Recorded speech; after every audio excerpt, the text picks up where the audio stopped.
Welcome to another session of Stop, Look, Listen, and Learn. In today's session, we're going to be discussing forward rate agreements. We'll start off by looking at some of the features of forward rate agreements, and then we will conclude by walking through an example that illustrates how market participants utilize forward rate agreements. So let's get started.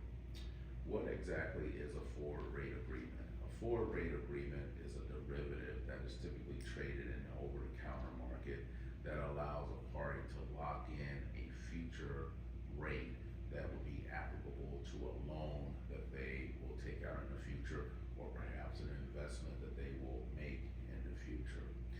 And the underlying of the FRA or future rate agreement would be that future interest rates. Now, when are FRAs typically used? They are typically used when a company is contemplating taking out a loan in the future, as I stated, or making an investment in the future. And the risk in those two scenarios would be that in the case of a loan, between now and the time the loan is taken out, the interest rates could increase, thereby causing the company to have to pay a lot more in interest. So in order to hedge that particular risk, the company can enter into a forward rate agreement to lock in a rate that they would have to pay on the loan when they take it out in the future. On the flip side, if a company is going to be receiving a sum of money that they want to invest for a period of time, the risk that they run is that between now and the time that they receive that sum of money, the interest rates applicable to that investment could decline over that time. And so to hedge that risk, they can enter into a forward rate agreement to essentially lock in the rate that they would be able to earn on the investment when they make it in the future, right? So that's big picture how market participants use forward rate agreements. Before we get into the payoffs of a forward rate agreement, let's look at the notation of a forward rate agreement because it is a little bit different here. So you'll see forward rate agreements quoted as an X by Y, or for example here, a 3 by 9. Now, the first term tells you how long the forward rate agreement will last, or the duration of the forward rate agreement. So in this example here, in a 3 by 9 forward rate agreement, that means that the agreement itself will expire at the end of 3 months. And the second term in the quote here tells you how long from today will the loan that will be taken out in the future, or the investment that will be made in the future, how long will it be from today to the time that that loan expires or matures, for example. So in this case, if you have a 3 by 9 forward rate agreement, the actual forward rate agreement will expire at the end of 3 months, and the party will take out a loan starting 3 months from now, and that loan will be for 6 months. So you take 9 and subtract 3, and that lets you know that you have a 6-month loan that will be taken out 3 months from today instead of taking it out today.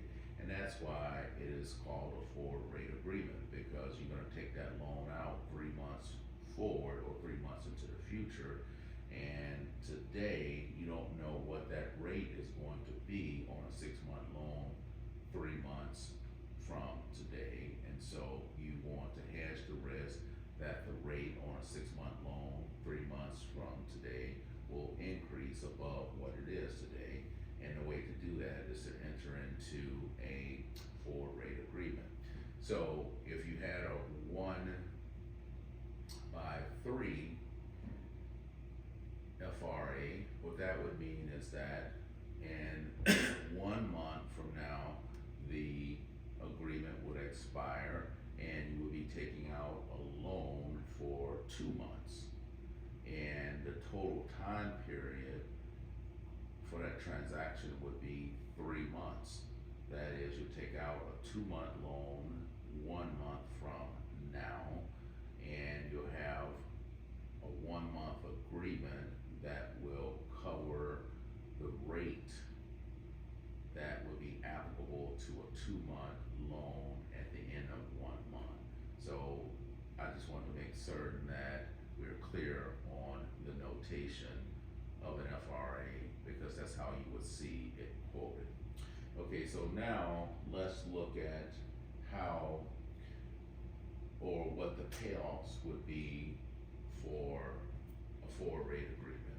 And we start off, as we do with any other derivative, looking at what the payoff would be to the person who has a long position in the FRA, as well as what the payoff would be to the party that has a short position in an FRA, right?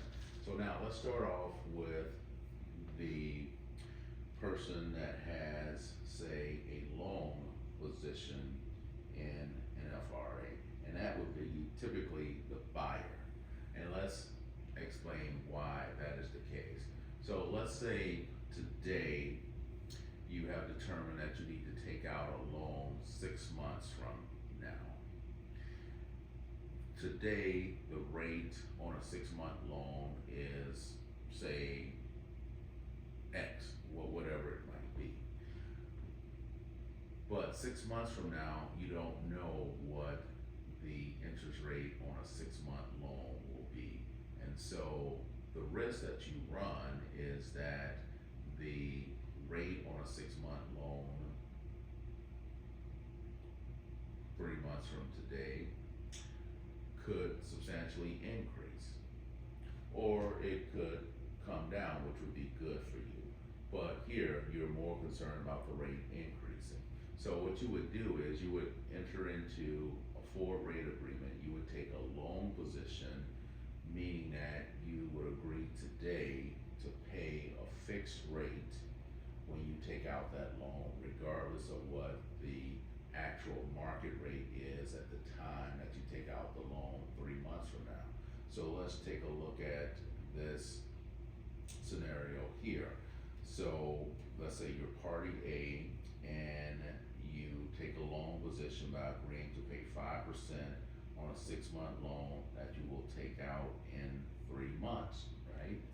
So if the 6-month rate, if the rate on a 6-month loan in 3 months is above 5%, and we're gonna say this is 5% here, that's what you locked in, then you will benefit because the market rate on that loan will be above 5%. But you would be able to take out that loan at 5%.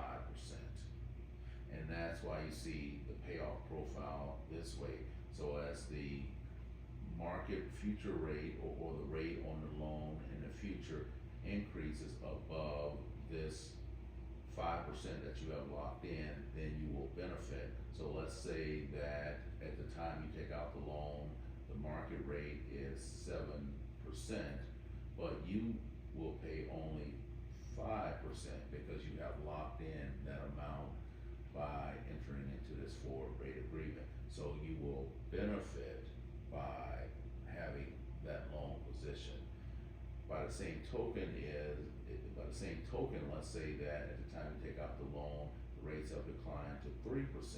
Well, then you will lose because in the market you can get this loan and pay only 3%, but you gotta pay a higher rate of 5% because you have locked in that rate via this forward rate agreement. And that's why you have the payoff that you typically would have when you have a loan position in a derivative. So as the underlying increases, you benefit. As the underlying decreases, you lose money.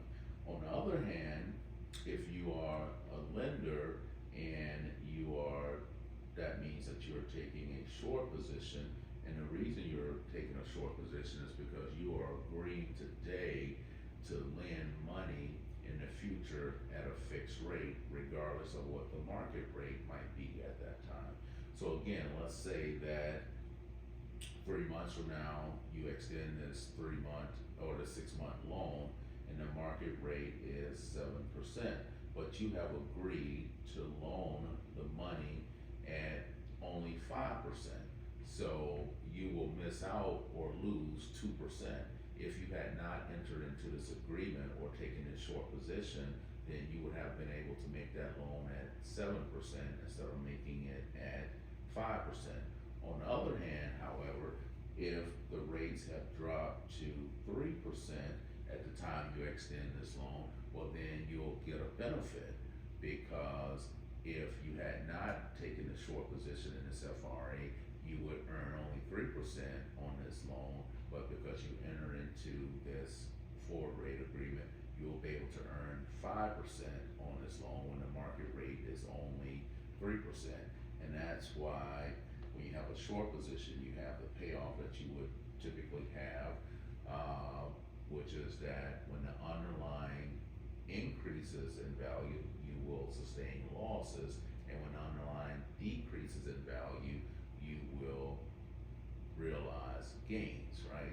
So the takeaway is that if you are a borrower, someone who is looking at taking out a loan in the future, the risk that you're concerned with is that interest rates will increase. So you want to take a long position in a forward rate agreement so that if those rates do increase above the rate that you lock in a forward rate agreement, you're going to benefit. If you are a lender, on the other hand, your concern is that when you make that loan 3 months from now or 6 months from now, the rates on that loan will decline, and so you're going to miss out on interest that you could have otherwise gotten had you made the loan today. So to hedge that particular risk, what you will do is you will take a short position in a forward rate agreement and lock in the rate that you're going to get when you make that loan 3 months, 6 months, 9 months into the future, whatever the case may be. And so this represents what the payoff would be to the long position and the short position, and it also demonstrates the risk that the person with the long position is trying to hedge and the person with the short position is trying to hedge. And just one other thing I like to point out here is that we're looking at, in this example, utilizing forward rate agreements to hedge a particular risk that you're taking on, but some market participants can also utilize a forward rate agreement to speculate. So if you think that a particular rate is going to be moving up in the future, you might go out and take a long position in a forward rate agreement and benefit from that. Or if you happen to think that a particular rate will decrease in the future, then you would go out and take a short position in an FRA and benefit when the rate declines. So as I said, it's a derivative which can be used to hedge, and it can also be used to speculate as well, right? So when is an FRA settled? So basically what happens is, if we go back to the slide here and let's just look down here. So what we're saying is at time 0, this is today, and the forward rate agreement expires 3 months from today, so this is when it expires, and it's also when it is settled. And forward rate agreements typically are settled at expiration, right? Even though the loan begins at this point and the loan will mature here. You don't wait until the end to settle up on a forward rate agreement. You settle up on a forward rate agreement basically at the time that the loan is taken out. And so that's a key point out, demonstrate the significance of that when we go through the example here. And then the other point I wanna make is you'll have a term structure of market, reference rates, or it'll be the rate that you are concerned about, or whatever. It used to be LIBOR, now it's SOFI or some other rate, whatever the case may be, right? But let's just look at this example of term structure of the market reference rates. So what I have here are the reference rates starting at 30 days, going all the way up to 360 days or 1 year. And the convention here is typically to use the number of actual days and 360. So we assume that there are 360 days in a year, and then we take the number of actual days, if you will. So for example, here we have the 90-day rate as listed as 2.6%. Now, one thing you want to always remember is that when you see the rates here, these are always quoted as annual rates. So what that means is that the first thing you have to do is to de-annualize those rates. So if we look at the example here with the 90-day rate, so what we say is that the 90-day rate is going to be 2.6%, and then we're going to de-annualize that by taking the length of the time period, which is 90 days here, and dividing it by 360 days, which is the number of days we are assuming that's in a year. And so, as you can see, that turns out to be 1/4 of the year. And so the 90-day rate de-annualized would be 0.65%. And in a similar fashion, we do the same thing for the 270-day rate, and the annual 270-day rate is 3.9%, and so we de-annualize that by dividing the term, which is 270 days, by the number of total days in the year, which we are assuming here will be 360 days.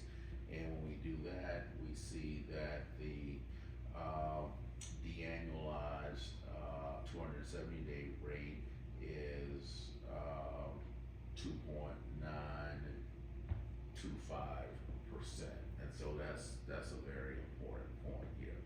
So those are some of the features of forward rate agreements. So now let's look at an example and to illustrate how a forward rate agreement can be used. So we're going to start off by looking at, company A, and they in 3 months will need to borrow $1 million to fund their operations. The current market reference rate structure is as set forth here, and the CFO is concerned that rates will increase considerably over the next 3 months. So in order to hedge this risk, so in this case, we're using a forward rate agreement to hedge a risk as opposed to speculating.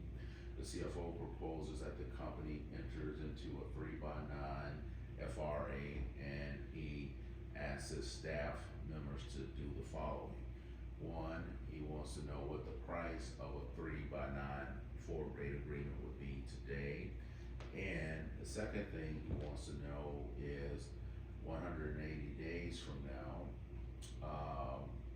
what would be the value of this 3/9 forward rate agreement at settlement, right?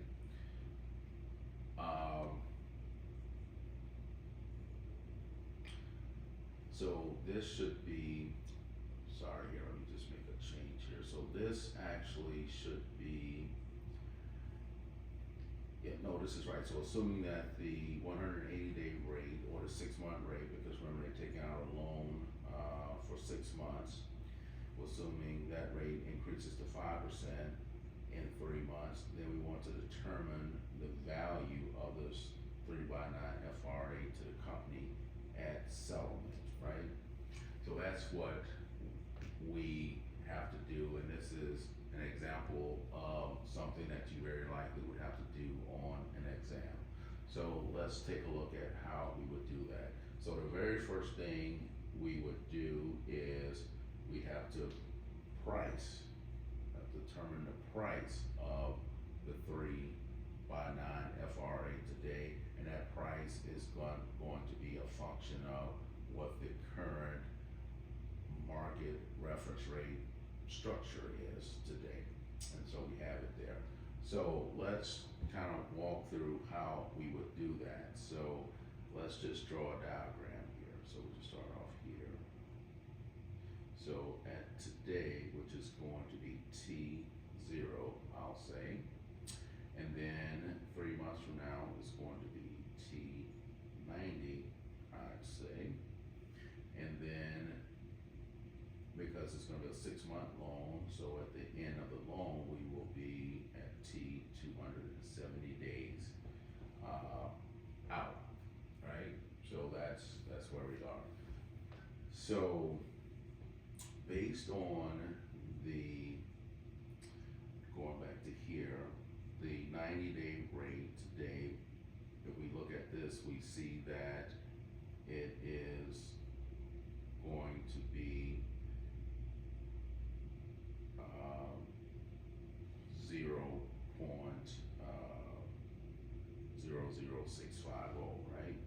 So we come over here and we say from this period here, this is going to be 1.00650, and then from, that's 3 months, and then we got this period here, which is 6 months, and then the rate here is going to be 1 plus, and this is going to be the forward rate, or the rate, or the 6-month rate 3 months from now, right? And that's going to be the forward rate. And as an aside, when they say determine the price, all that means is to determine the forward rate. That's really all that terms mean, pricing, right? So that's what we're going to do. Now, we also know, based on the current term structure, that the 270-day rate is this amount here, right? So we come over here and we see that that is going to be 1.02925, and so that is going to be the 270-day rate, right? And so what we want to find is what the forward rate will be for a 6-month loan 3 months from now. So today, the rate on a 6-month loan is 3.2%. But we're not taking the loan out today, we're taking the loan out in 90 days or three months from now. And the rate might be 3.2% then, but it also could be above 3.2% or it could be below 3.2%. The CFO is concerned that the rate 3 months from now will be above 3.2%, and so he wants to hedge that risk by entering into a forward rate agreement, right? So we need to figure out, based on the current term structure, what the forward rate 3 months from now on a 6-month loan is likely to be. And here's how we do that. Essentially what we do is we determine what the forward rate 6 months from now needs to be in order to prevent any arbitrage in the marketplace. And here's what I mean by that. So essentially what we're going to say is that if a person invested for 270 days and got 1.02925, that should be the same as them investing for 90 days 1.00650, and then taking that and investing for another 180 days. And in that case, they would get 1 plus whatever the forward rate is, and then remember that forward rate is going to be an annual rate, so it needs to be de-annualized, and you do that by dividing it by 180 divided by 360, right? And so what we're looking to solve for here is that forward rate. And if we divide both sides by 1.00650 and subtract 1 from each side, we end up with 1.02 divided by, and subtract 1. And that leaves us with the forward rate multiplied by 180 over 360. So we want to get rid of the 180 over 360, so we multiply both sides by 360 over 180, and that annualizes the rate, as you'll see, and then that leaves us with F. And we go through the arithmetic here, then what we find is that F is going to be equal to 4.521%.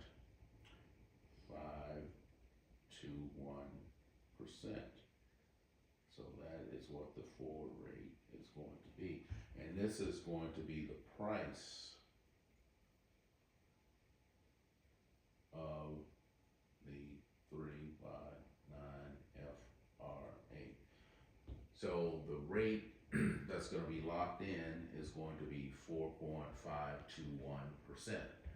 So 6 months from now, or 3 months from now, when the company takes out the loan, if the rate on a 6-month loan at that time is above 4.521%, they're going to benefit because they will be able to get a rate that's below the market rate. On the other hand, if the rate on a 6-month loan at that time is below 4.521%, they will sustain losses, or they will not benefit because they will have to pay 4.52% on that 6-month loan when the market rate will be below that. So that is the price of the loan, right? So let's just do that. So we got the price, so that's done. Now we want to make some assumptions here. So we're going to assume that 3 months from now, the rate on a 6-month loan has risen to 5%, up from 3.2%. And if that's the case, we want to determine what would be the value or how much the company will benefit by having entered into this 359 forward rate agreement. We want to figure out what that value would be at the time that it is settled, which is going to be 3 months from now, right? So let's go through that. So let's have a timeline here as well. Okay, so start here. So initially, this was T equals 0, and then initially we had T 90, 3 months, and then we had T goes to 70, right? So now we're gonna we move 3 months forward, so now this is T0, and then this is T180, and then this is T minus 90, right? Okay. Now, we locked in the rate at 4.521% 90 days ago. Now, the 100, let's see, the 180-day rate, market reference rate, today at the new time zero today is 5%. That's what we are assuming, right? So now we want to figure out what is the value of the FRA at this point here. What is the value? And so the way we do that is we say, okay, today the current market rate is 5%, and we're going to subtract from that the rate that we've locked in. So that's going to be 0.04521, right? So we're going to pay 4.521%, but the market rate today is 5%. So that's going to be a benefit to us.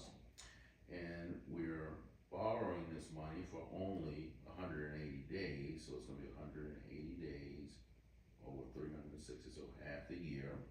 And then we are borrowing $1 million. And so that means that we're going to get a benefit of $2,395 as a result of having entered into the forward rate agreement and hedging the risk that the rates increase, which they apparently did in this case, right? And so that's the total benefit that we get at the end of the loan, which will be another 180 days, right? But the forward rate agreement is settled at this point here, right? And so we're not going to get this full amount here. This amount here needs to be discounted back to the present value. So here we need to determine the present value of this amount here, because we're not, if we waited until the end of this period, then this is the amount we would get, but because we're gonna get it early, we get the present value of this amount.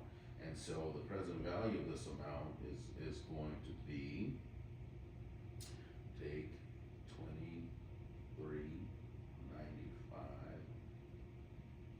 we're going to divide that by 1 plus, now the current market rate is going to be 0.05,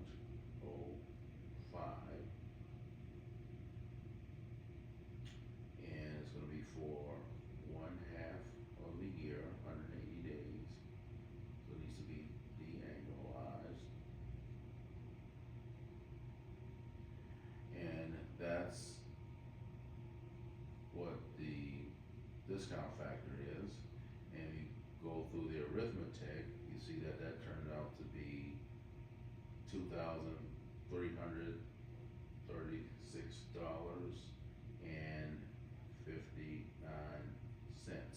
So that would be the value. This is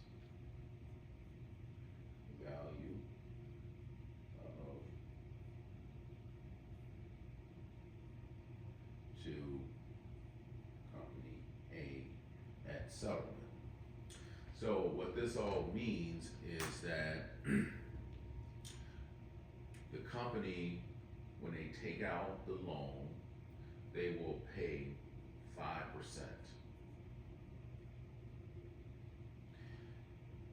over that 6-month period. And so they'll determine, what that interest, what the total amount of interest is there, right?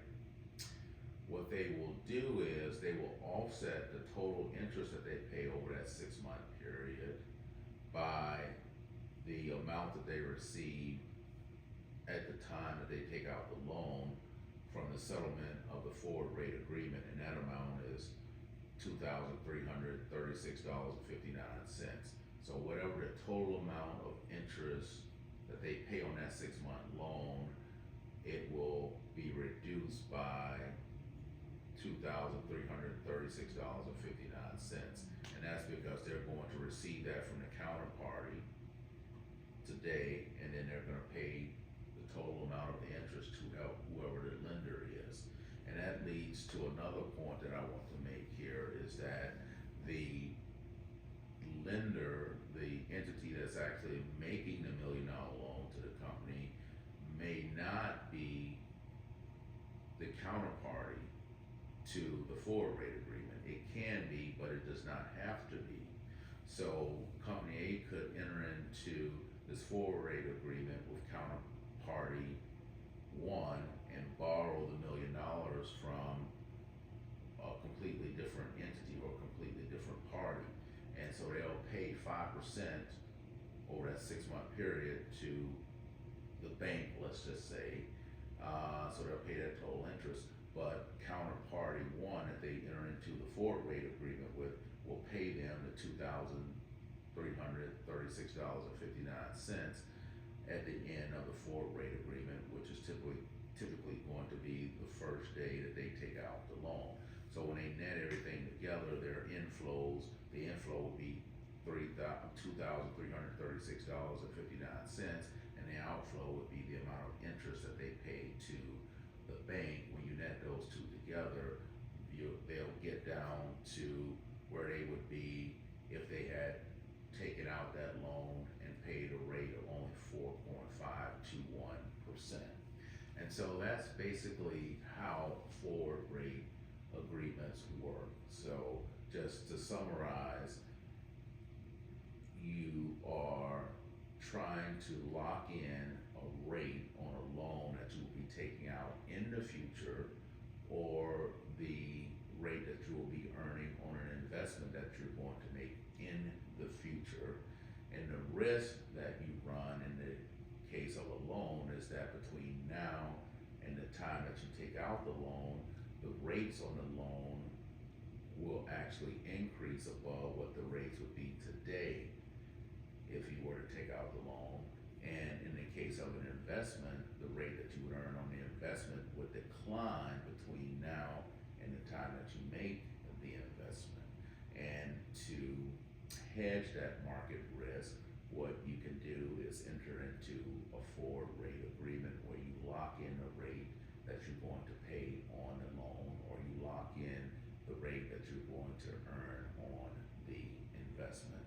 And as I stated earlier, a key point to keep in mind is that the counterparty that you deal with when you enter into the forward rate agreement may not necessarily be the same counterparty that you deal with when you actually take out the loan or when you actually make the investment. So what you're looking at is your net cash inflows and your net cash outflows. So your cash inflows would be from the counterparty that you entered into the forward rate agreement with in this case, and your cash outflows would be to the bank or the lender that you took the loan out from. And so in this case, because the rates were actually above the rate that you locked in with the forward rate agreement, you benefited. If, however, the market rate at the time you took out the loan was only 4%, well then you would have a loss there, because you would be paying 4.52% at the end of the day instead of 4%, which is what the market rate would be. And so I hope you were able to follow all that and found this helpful in terms of what forward rate agreements are and how they can be used. So if you have any questions, please feel free to leave them in the comment section and I will get back to you. In the meantime, best of luck in your preparations for your exam, and don't forget to subscribe to our channel. Thanks.